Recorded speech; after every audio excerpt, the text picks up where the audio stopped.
Ils vivent et travaillent dans nos villes. Ils sont membres du gouvernement.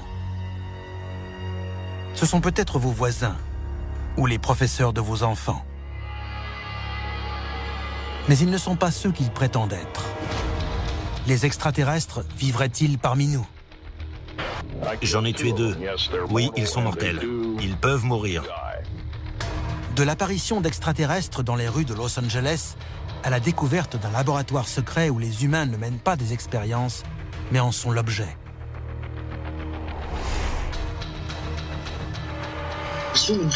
Des parties du corps humain sont greffées à des corps extraterrestres. C'est véritablement une chambre des horreurs. Dans cet épisode, nous révélerons comment les extraterrestres vivent secrètement parmi nous.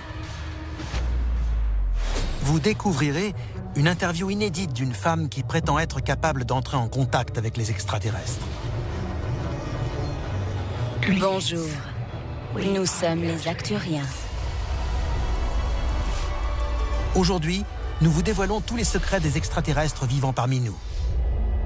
La machine est en marche. Des dossiers restés confidentiels pendant des décennies et décrivant des manifestations extraterrestres ont été rendus publics.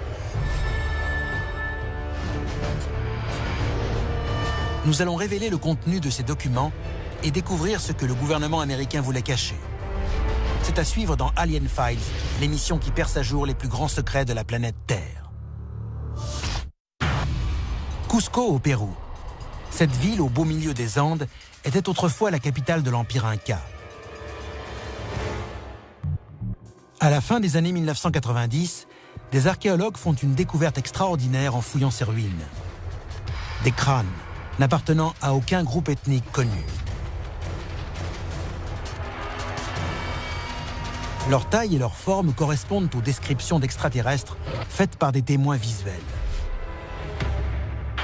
Les crânes allongés que nous avons trouvés sont plus gros en termes de capacité crânienne que ceux des êtres humains modernes. De plus, la taille des orbites est plus grosse, la mâchoire est plus large et la densité osseuse est 60% plus importante que la nôtre.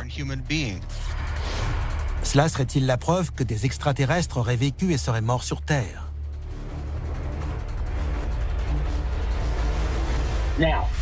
D'un côté, nous avons une explication très conventionnelle. Les Andins avaient l'habitude d'entourer le crâne de leur bébé de bandages, ce qui le déformait et l'allongeait. Ceci explique cela. D'un autre côté, les experts de la vie extraterrestre tiennent un tout autre discours. En 2011, les ossements sont transportés dans un musée. Un journal local raconte « La tête est triangulaire et énorme, elle fait presque la taille d'un corps. » Des professeurs espagnols et russes confirment qu'il s'agit bien là d'un extraterrestre. Ces crânes d'extraterrestres ont fait le tour du monde. Ils ont été envoyés au Mexique, en Égypte et dans d'autres pays développés. Et plus les recherches avancent, plus on trouve de nouveaux éléments. Une explication pourrait se trouver dans un livre publié en 1882, Atlantide, monde antédiluvien, écrit par le politicien américain Ignatius Donnelly. Dans ce livre, on parle d'une espèce divine, habitant une terre qui pourrait être un des premiers berceaux de l'humanité.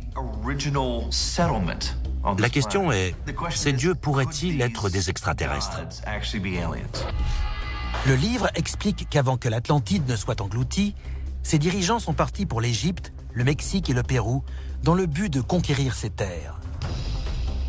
Il nous révèle aussi un détail étonnant, des illustrations de leurs crânes très spéciaux. Le plus connu de ces dirigeants serait le pharaon d'Égypte Akhénaton, mari de Néfertiti et père de Toutankhamon. Mais Akhénaton aurait-il pu être un extraterrestre?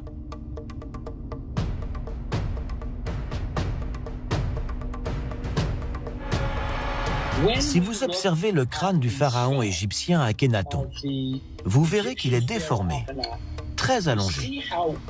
Il est effectivement plus grand qu'un crâne normal, mais a aussi une forme quasi tubulaire. Que cela signifie-t-il? Akhénaton était-il un extraterrestre? Ces caractéristiques sont peut-être dues à une déformation génétique. Mais certains experts pensent que des rois comme Akhenaton étaient liés à une espèce extraterrestre. Cette théorie s'applique également à certains dirigeants du monde moderne. Nous savons que les extraterrestres sont en contact avec les dirigeants de certains pays depuis des siècles, mais pas de façon aussi privilégiée qu'avec un des présidents américains. Sommes-nous les seuls à vivre sur Terre? Ou serait-il possible que des extraterrestres vivent parmi nous? Si certaines personnes savent que nous sommes en contact avec les extraterrestres, cela ne peut être que nos dirigeants. Et ils ne nous le disent pas. Certains pensent qu'une rencontre importante se serait achevée sur un pacte accordant des vies humaines aux extraterrestres. Ce traité aurait été scellé par le président des États-Unis en personne. Dossier déclassifié, le pacte présidentiel extraterrestre. Palm Springs, en Californie. En 1954, le président américain Dwight D. Eisenhower y passe ses vacances d'hiver.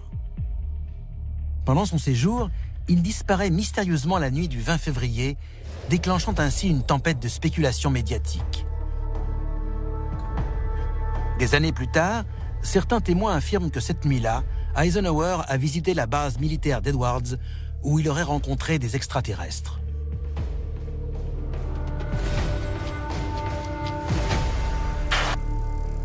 De prétendus témoins de l'événement disent que les extraterrestres auraient provoqué cette rencontre avec Eisenhower pour lui proposer un marché.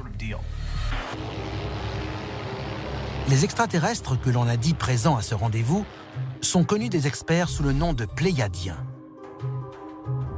Fréquemment décrits comme étant plus grands et plus gros que les humains, ils se distinguent par leurs cheveux très blonds et leurs yeux clairs, ce qui leur a valu le surnom de Nordiques.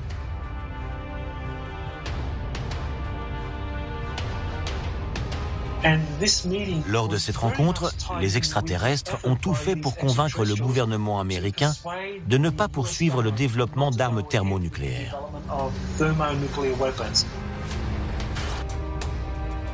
Mais 10 jours seulement après ce rendez-vous supposé, la bombe à hydrogène américaine Bravo explose à la surface de l'atoll des Bikinis.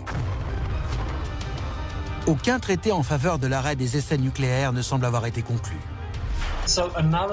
Ils ont choisi une autre option, en rencontrant d'autres groupes d'extraterrestres qui n'étaient pas contre le développement d'armes nucléaires par les États-Unis. La seconde rencontre entre Eisenhower et les extraterrestres a eu lieu à la base militaire de Holliman, au Nouveau-Mexique. Il y a rencontré les gris et cette fois-ci, ils sont arrivés à un accord.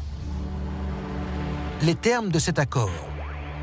Les extraterrestres nous fournissent des technologies avancées, mais en échange, les gris ont la liberté de kidnapper des humains afin d'étudier leur ADN et de se livrer à des expériences. Le plus effrayant est la localisation supposée de ces expérimentations. Un laboratoire militaire souterrain connu sous le nom de base de Dulce. Pendant plus de 30 ans, des missions top secrets se seraient déroulées sous le mont Archuleta, un lieu où les humains et les extraterrestres travaillent en collaboration sur une série de projets traitant de technologie ou de bio-ingénierie. L'existence de la base de Dulce a été confirmée il y a des dizaines d'années, notamment dans des documents comme le projet Planète Bleue ou des témoins comme l'ancien géologue du gouvernement, Phil Schneider. J'ai participé à la construction d'une base à Dulce, au Nouveau-Mexique, qui s'appelle le laboratoire de Los Alamos. Dans la partie sud-ouest du mont Archuleta, nous avons construit une structure souterraine d'un volume de 12 mètres cubes. Certains rapports font état d'une base creusée sur 7 niveaux. Les niveaux les plus profonds seraient exclusivement utilisés par des chercheurs extraterrestres pour leur expérience sur les êtres humains. C'est véritablement une chambre des horreurs. Des parties de corps humains flottent dans des cuves remplies de liquide bleu. Des humains sont clonés. Des membres humains sont greffés sur des corps extraterrestres. Aucun être humain n'est autorisé à y entrer. Ces récits sont tellement épouvantables que cette zone est connue sous le nom de couloir des horreurs. Alors que cet endroit est peut-être un des lieux les plus effrayants où vivraient les extraterrestres sur Terre, des preuves révèlent qu'il existerait une plus grande menace extraterrestre vivant juste sous nos pieds. Une menace qui aurait une apparence humaine. Les humains pensaient qu'ils étaient la seule forme d'intelligence vivant sur la planète Terre. Mais certains experts pensent que les extraterrestres sont parmi nous et travaillent en collaboration avec le gouvernement américain dans un lieu souterrain connu sous le nom de base de Dulce. Dans cette base de Dulce, des êtres humains et des extraterrestres travaillent ensemble pour créer une nouvelle espèce, moitié humaine, moitié extraterrestre. Ils collaborent avec l'armée américaine qui assure leur protection et avec les scientifiques américains. Il semblait que les Américains et les extraterrestres avaient travaillé ensemble en bonne harmonie. Mais c'était avant la publication en 1978 du projet Planète Bleue qui révéla un incident appelé la guerre de Dulce. Le texte explique en détail un conflit provoqué par l'intrusion de soldats humains dans un lieu de recherche réservé aux extraterrestres. Des témoins, comme le scientifique respecté Phil Schneider, ont même été plus loin, prétendant souffrir de blessures qui lui auraient été infligées par des extraterrestres. Je n'ai pas perdu de temps. J'ai pris mon arme et j'ai tiré. J'en ai tué 2. Oui, ils sont mortels. Oui, ils peuvent mourir. Tout ce dont je me souviens après, c'est qu'un faisceau bleu m'a heurté et que mon corps s'est ouvert comme celui d'un poisson. Mes doigts ont été brûlés sous l'action d'une espèce de force électrique. Et j'ai eu l'impression d'être percuté par une boule de feu. Les ongles de mes orteils ont été détruits. Un béret vert était derrière moi. Il a perdu la vie pour sauver la mienne. Il m'a poussé dans l'ascenseur et a appuyé sur le bouton pour que je remonte. Je ne serais pas en vie aujourd'hui s'il n'avait pas fait ça. Je lui serais éternellement redevable. Pourquoi ces extraterrestres sont-ils sur Terre et que veulent-ils des humains? La réponse à cette question peut être trouvée dans une des plus anciennes espèces extraterrestres signalées sur Terre, les reptiliens. D'après toutes les histoires de kidnapping, les reptiliens sont probablement les extraterrestres les plus cruels. On les a décrits comme ayant l'apparence de reptiles, ayant une tête de lézard et la peau recouverte d'écailles. Ils ne sont pas pacifiques. Ils sont avides d'expérimentation et de violence. Selon la légende, les reptiliens ne vivent pas dans les cieux et n'ont pas de vaisseau spatial. On dit qu'ils vivent sous terre ou proches de nous, dans la peau de personnes en qui on a confiance et que l'on croit être des humains. Mais cela est loin d'être une légende. Dossier déclassifié, le peuple des lézards. 1933. Avec une population d'1 300 000 habitants, Los Angeles est une ville américaine en plein essor. L'ingénieur G. Warren Schufelt inspecte le centre-ville de Los Angeles à la recherche de gisements d'or lorsqu'il fait une découverte incroyable. Un étrange méandre de tunnels construit pour ses habitants, le peuple des lézards. En 1934, un géologue, un ingénieur minier, G. Warren Schufelt, découvre une ville souterraine en dessous de Los Angeles, avec des catacombes, des grottes, des tunnels et des routes. Il pensait que des créatures reptiliennes avaient vécu à cet endroit. Après avoir creusé plus de 75 mètres à l'intérieur de cette ville souterraine, les autorités en condamnent l'accès. On ne saura jamais ce qui a été trouvé là-bas. Mais la légende de reptiliens souterrains est toujours vivante. Même si on remonte au temps biblique, le serpent, ou le reptile, est vu comme une créature maléfique.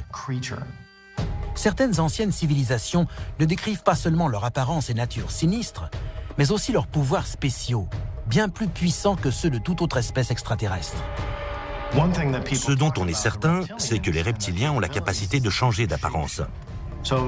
Ils ressemblent à des reptiles sous leur forme naturelle, mais peuvent aussi se transformer en êtres humains.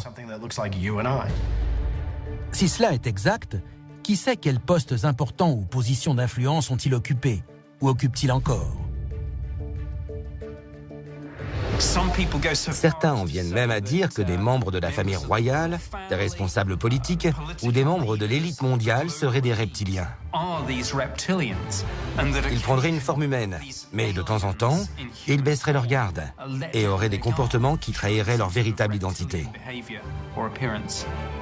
Si cela est exact, ces êtres pourraient être responsables de l'extinction du genre humain grâce à leur couverture impénétrable. Y a-t-il encore un espoir pour l'humanité ? La plupart du temps, on raconte que les extraterrestres veulent nous faire du mal ou nous détruire. En réalité, ces personnages sont nos ancêtres et sont parmi nous pour nous aider et nous guider dans le droit chemin. Dossier déclassifié, le message arcturien. Les Arcturiens sont considérés comme étant la civilisation la plus avancée de la galaxie. Ils transmettent leur message via des humains qui se définissent comme étant des médiums. Je m'appelle Suzanne Lee. J'ai un doctorat en psychothérapie et je suis en communication avec les Arcturiens depuis 1994. Suzanne Lee prétend avoir la capacité de recevoir les messages envoyés par les Arcturiens et les exprimer à travers son corps. Ce message parle du futur des êtres humains et des extraterrestres sur Terre. Elle va nous le délivrer juste sous nos yeux. Je vais maintenant permettre aux Arcturiens de se servir de mon corps. Parmi tous les extraterrestres qui pourraient vivre sur Terre, une espèce connue sous le nom d'Arcturien transmettrait un message grâce à des médiums comme Suzanne Lee. Ce que vous vous apprêtez à découvrir est un message que personne n'a jamais entendu auparavant et qui pourrait être envoyé par les extraterrestres. Bonjour, nous sommes les Arcturiens. Notre espoir ultime est que les humains se rendent compte qu'ils sont un prolongement de nous-mêmes, sous une forme humaine. Nous sommes vos ancêtres. Nous sommes vous. Nous sommes venus vous réveiller de votre sommeil. Si cela est vrai, les extraterrestres seraient les ancêtres des humains. Et que ce soit les gris, les nordiques, les reptiliens ou les arcturiens, il semble difficile de nier que le genre humain n'est pas le seul à vivre sur la planète Terre.